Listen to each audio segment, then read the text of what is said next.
दिल्ली से लेकर वृंदावन तक सनातन एकता का संदेश लेकर निकले हैं बागेश्वर धाम के बाबा धीरेंद्र शास्त्री। बाबा ने 10 दिन की ये सनातन हिंदू एकता पदयात्रा शुरू की है, जो दिल्ली, हरियाणा और उत्तर प्रदेश के सैकड़ों इलाकों से गुजरेगी।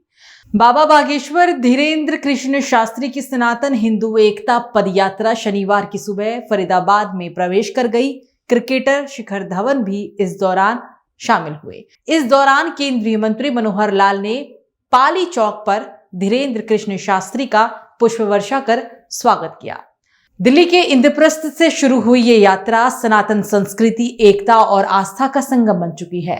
बागेश्वर धाम के पीठाधीश्वर पंडित धीरेंद्र कृष्ण शास्त्री इस पदयात्रा का नेतृत्व कर रहे हैं। 10 दिन तक चलने वाली इस यात्रा में लाखों भक्त शामिल हो रहे हैं। कथावाचक जया किशोरी भी इस मुहिम में शामिल होंगी। कवि कुमार विश्वास, द ग्रेट खली, अक्षरा सिंह, सुनील ग्रोवर जैसे कलाकार भी इस पदयात्रा में शामिल हो सकते हैं। दावा है कि इस पदयात्रा में साध्वी ऋतंबरा, चिंतानंद मुनि जी, स्वामी ज्ञानाचंद महाराज, राजू दास महाराज, हनुमानगढ़ी सुधांशु जी महाराज, बालक योगेश्वर दास, मृदुलकांत शास्त्री, संजीव कृष्ण ठाकुर सहित बड़े साधु संत भी शामिल होंगे। बहुत अच्छा है। देश के विविध प्रतिभाओं के लोग सम्मिलित हो रहे हैं। देश एकत्रता कर रहा है। देश का हिंदू जाग रहा है, अपना भय त्याग कर सड़कों पर आ रहा है। देश जगेगा, भारत हिंदू राष्ट्र बनेगा, कास्टवाद मुक्त भारत होगा, राष्ट्रवाद की विचारधारा प्रखर होगी। आस्था का अद्भुत संगम। शुरुआत दिल्ली के इंद्रप्रस्थ से, रूट दिल्ली, फिर हरियाणा और आखिर में उत्तर प्रदेश। गंतव्य वृंदावन, मथुरा। अवधि 7 नवंबर से 16 नवंबर 2025 तक। यह पदयात्रा दिल्ली से हरियाणा होते हुए उत्तर प्रदेश के 422 से भी ज्यादा इलाकों से गुजरेगी।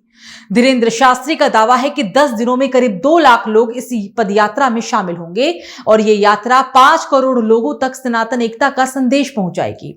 पदयात्रा का रूट 7 नवंबर को दिल्ली के कात्यायनी देवी मंदिर से शुरू, 8 नवंबर बहादुरगढ़ हरियाणा सीमा पर पड़ाव, 9 नवंबर फरीदाबाद दशहरा मैदान, NIT फरीदाबाद सीकरी, 10 से 12 नवंबर परथला राजकीय कॉलेज मीठा गांव, होडल मंडी, 13 नवंबर हरियाणा उत्तर प्रदेश सीमा पार कर कोसी कला मथुरा में प्रवेश, 15 नवंबर बरसाना में पदयात्रा का प्रवेश, 16 नवंबर बांके बिहारी मंदिर वृंदावन में महासभा होगी।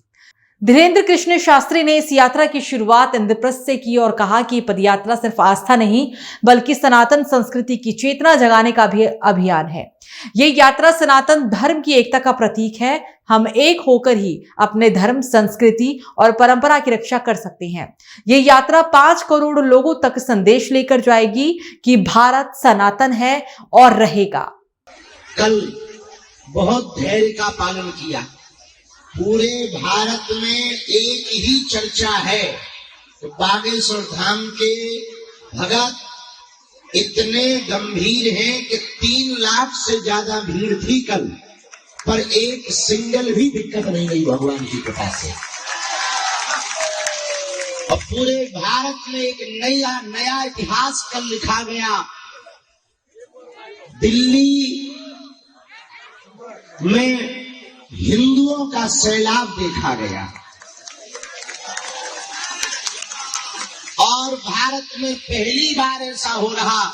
हर जगह लोगों ने बाबा का भव्य स्वागत किया। कई स्थानों पर पुष्प वर्षा और भगवा झंडों के साथ पदयात्रा का अभिनंदन किया गया। श्रद्धालुओं का उत्साह देखते ही बन रहा है। पदयात्रा का उद्देश्य सनातन धर्म में एकता और जागरूकता फैलाना, समाज में सद्भाव और भाईचारे का संदेश देना, धर्मांतरण और भ्रम जैसे समाज को मुक्त करना। 10 दिनों की ये यात्रा 16 नवंबर को वृंदावन पहुंचकर संपन्न होगी। वृंदावन में बाबा विशाल भक्ति सभाओं को संबोधित करेंगे, जहां लाखों भक्तों के शामिल होने की भी संभावना है। दिल्ली से वृंदावन तक की ये यात्रा न केवल धार्मिक उत्साह का प्रतीक है बल्कि सामाजिक एकता और सनातन मूल्यों के प्रचार का भी संदेश दे रही है। रास्ते में पड़ने वाले हर जिलों में भक्तों का उत्साह इस यात्रा को ऐतिहासिक बना रहा है। सनातन की इस पदयात्रा ने करोड़ों भक्तों के दिलों को जोड़ने का भी काम किया है। बाबा बागेश्वर का ये संदेश सनातन धर्म हमारा जीवन है और उसकी रक्षा ही हमारा धर्म है, लोगों के दिलों में गूंज रहा है। धर्म, एकता और आस्था का ये संगम बाबा बागेश्वर धाम की सनातन हिंदू एकता पदयात्रा न सिर्फ एक यात्रा का है बल्कि सनातन संस्कृति का पुनर्जागरण भी बन चुकी है। वृंदावन में इसके समापन के साथ लाखों भक्त इतिहास के साक्षी बनेंगे।